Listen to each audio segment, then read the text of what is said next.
Il est effectivement possible de corriger la déclaration sociale.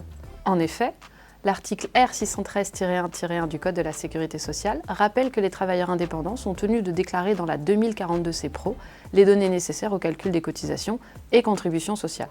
Concrètement, et en application de l'article L131-6 du Code de la Sécurité sociale, la base de calcul des cotisations sociales correspond aux revenus retenus pour le calcul de l'impôt sur le revenu. Il n'est cependant pas tenu compte, notamment des plus-values et moins-values professionnelles à long terme, des reports déficitaires, des exonérations, y compris celles attachées aux cotisations Madelin et au régime facultatif, ainsi qu'au nouveau plan d'épargne retraite. Sera par contre prise en compte la part des dividendes perçus supérieure à 10% du montant du capital social, des primes d'émission et des sommes versées au compte courant d'associés détenus par le travailleur non salarié, par son conjoint ou partenaire pacsé et par ses enfants mineurs non émancipés.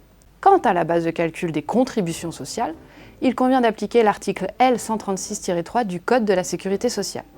L'administration fiscale transmet ces données à l'URSSAF, ainsi qu'à la Caisse des retraites des professions libérales le cas échéant, dans un délai de 7 jours suivant le dépôt de la déclaration ou de la déclaration corrective réalisée postérieurement à la date limite de dépôt, selon des modalités fixées par convention passée avec cet organisme.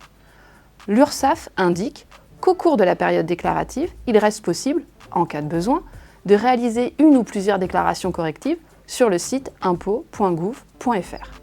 Ces modifications seront transmises à votre URSSAF de la même manière que la déclaration initiale. En dehors de la période de déclaration des revenus, il conviendra alors de prendre contact directement avec l'URSSAF pour corriger les éléments de calcul de vos cotisations et contributions sociales.